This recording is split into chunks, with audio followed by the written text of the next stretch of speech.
Dah tuh. Lem HP tolong dimatikan. Yang di lantai 2.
Zoom ke mak Kasya? Pada kean. Kasya kean. Dah nampak keduanya rendah.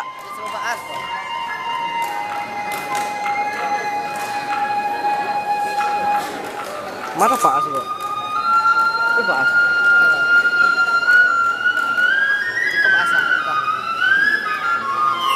Tak mirip deh. Beda yang utang deh.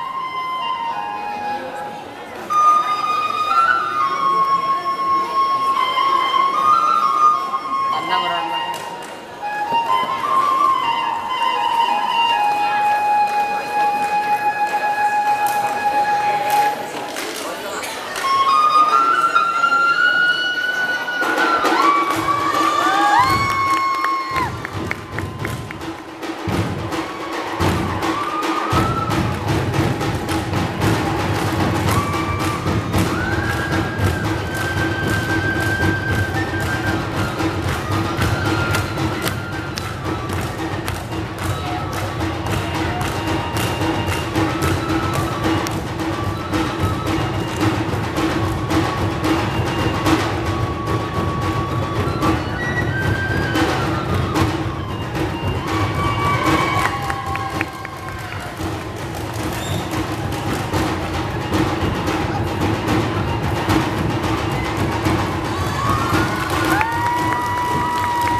Terima kasih kami ucapkan pada duo sine kita Bapak Afrizal Chan dengan telah membuka gelanggang kita.